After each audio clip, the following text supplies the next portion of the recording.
لا تنسوا الإعجاب بالفيديو والاشتراك بالقناة وتفعيل الجرس. وفاة الممثل السوري علي كريم وسط حالة من الحزن على الجميع. الشارع السوري بكامله والحزن يخيم على أسرته، على الجميع. الوسط الفني والجميع طلب له الدعوات له بالرحمة والمغفرة وقراءة الفاتحة. سطر حالة من الحزن الشديد عبر مواقع التواصل الاجتماعي كالنار في الهشيم خبر وفاة الفنان السوري المحبوب جدا من الجميع علي كريم، والحزن يخيم على الجميع. وطلب جميع الشارع السوري الدعوات له بالرحمة والمغفرة، والحزن يخيم على الجميع والملايين، وطلبوا له الدعوات له بالرحمة والمغفرة وقراءة الفاتحة على روحه. كان رجل طيب، كان محبا جدا إلى عمل الخير إلى الجميع، والجميع طلب له الدعوات له بالرحمة والمغفرة. كان رجل محبوبا وخلوقا، والجميع طلب له الدعوات له بالرحمة والمغفرة وقراءة الفاتحة على روحه. وفاته سطرت حالة من الحزن الشديد على الجميع والملايين، والحزن يخيم على مواقع التواصل الاجتماعي، والملايين طلبوا له الدعوات له بالرحمة والمغفرة وسط حالة من الحزن الشديد على زوجته. علي كريم الممثل السوري ديانته، وهل هو مسلم أو مسيحي وسني أم شيعي؟ أبرز أدواره العقيد أبو النار في مسلسل باب الحارة. عمره وتاريخه وميلاده وبرجه الفلكي. زوجته من هي؟ معلومات عنها. بداية مشواره الفني، سنوات النشاط، أعماله الفنية، كل المعلومات عنه، عن حياته وسيرته الذاتية، وحقيقة اعتزاله الفن وموافقته السياسية وهجرته من وطنه على كل ذلك وأكثر سوف نتناوله من خلال هذا المقال وبعض الصور.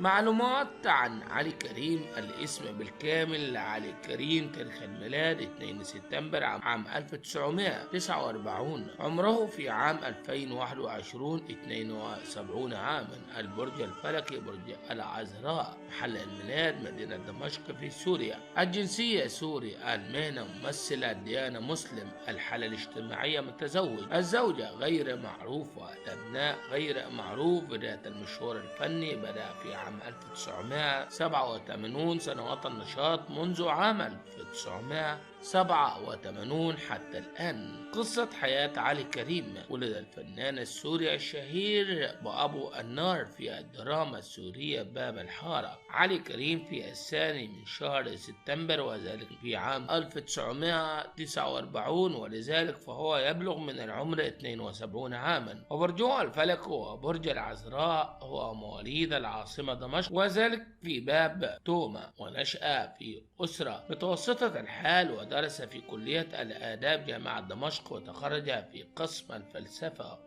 في فترة الثمانينات كانت بداياته الفنية، فقدم العديد من الأعمال الفنية المتنوعة، ومن أبرز المسلسلات التي شارك فيها هو مسلسل شجرة النريج.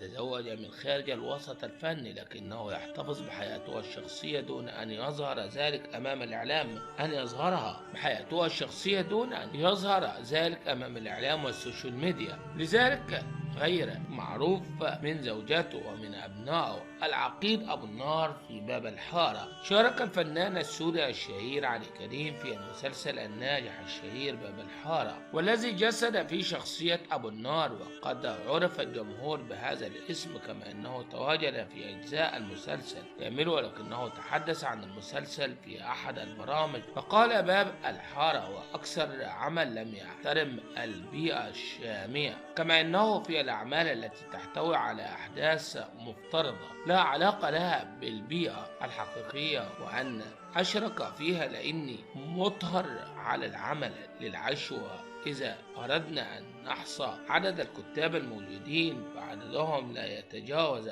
عدد أصابع اليد الواحدة. ليس لدينا كتاب محترف أو موهب إلا قلة نادرة، لذا فأنت مضطر للعمل كونك غير قادر على إنتاج مسلسل تستطيع من خلال اختيار الكتاب الذي يحلو لك لا طالما تمنيت إلا ضر للعمل ولا ارتكاب الخطأ. أما شخصية أبو النار في المسلسل والتي تدفع الناس إلى الشر فقد تحدث عنها قائلا: قمت بحذف جميع مشاهد الشر والعدوانية والمهاجمة بشخصيته ولم ألعب أي مشهد يحوي ما سبقي أبرر نفسي في ذلك. ومن يعرف البيئة يعلم جيدا أنه ما سبق وتعددت أنها هاجمت حارة على أخرى إلا فيها نادرا، كل تلك القصص افتراضية، وللأسف نحن جميعا ساهمنا في هذا الموضوع. ولتوضيح أول جزء في من باب الحارة تناولت أحداث عام 1930 وتم تخريج أول دفعة طب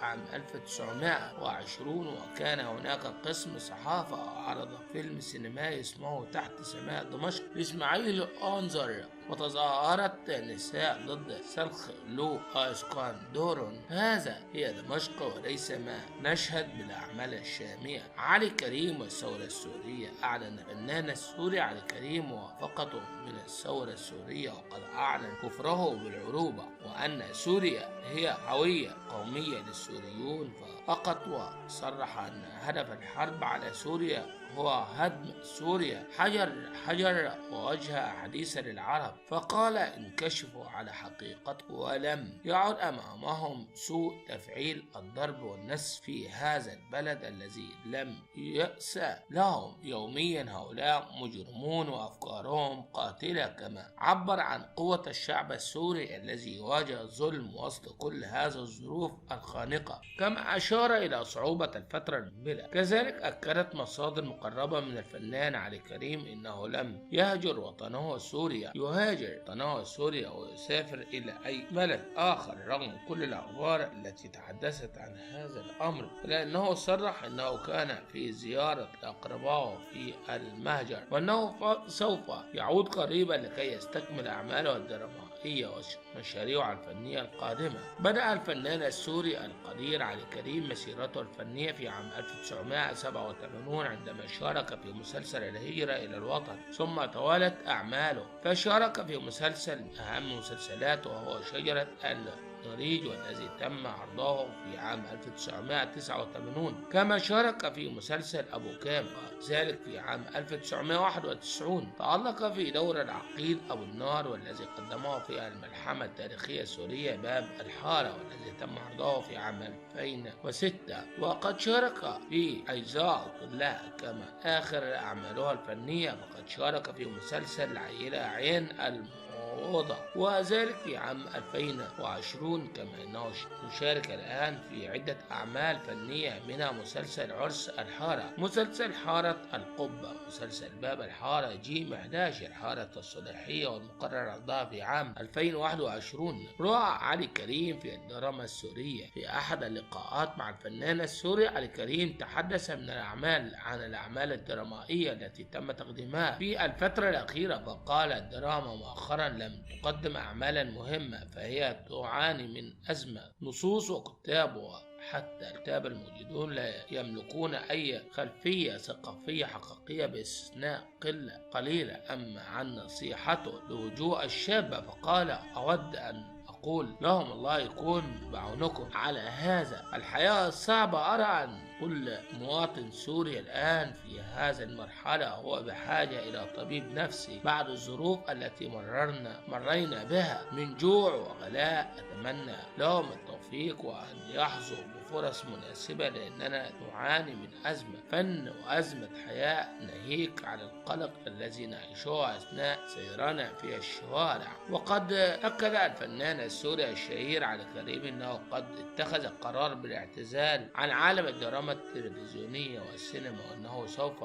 يكرس عمله فقط على الإذاعة، وأشار أن سبب ذلك من خلال أحد اللقاءات معه حيث قال: فعلا أفكر في اعتزال العمل في التلفزيون والتفرغ للعمل في الإذاعة فقط. لا شيء يشجع على البقاء، لا عدالة، لا توزيع منصف لأدوار، ويأتيك أي مثل مهاما صغر سنه ليلعب دورا هو من حقك أنت، كما أشار إلى أن الجهات المسؤولة تساهم في كرة الفن السوري لمهنته. فقال المنتجون يرددون لأصبع أسماء أو 10 على الأكثر أن يأسروا الدراما السورية، أم البقية فمن لهم باع طويل في العمل فلا أحد يهتم بهم. ماذا يعني أن أبقى أسيرا أنا وأبناء جيلي للأدوار العادية وبشكل سنوي ومنهج؟ أما عن دوره في باب الحارة فقال عن هذا دور هارب من عشرات، أن لم يكن مئات الأدوار التي كانت أستحق اللعب شخصيات مهمة فيها، ولم يكن مئات الأدوار التي كنت أستحق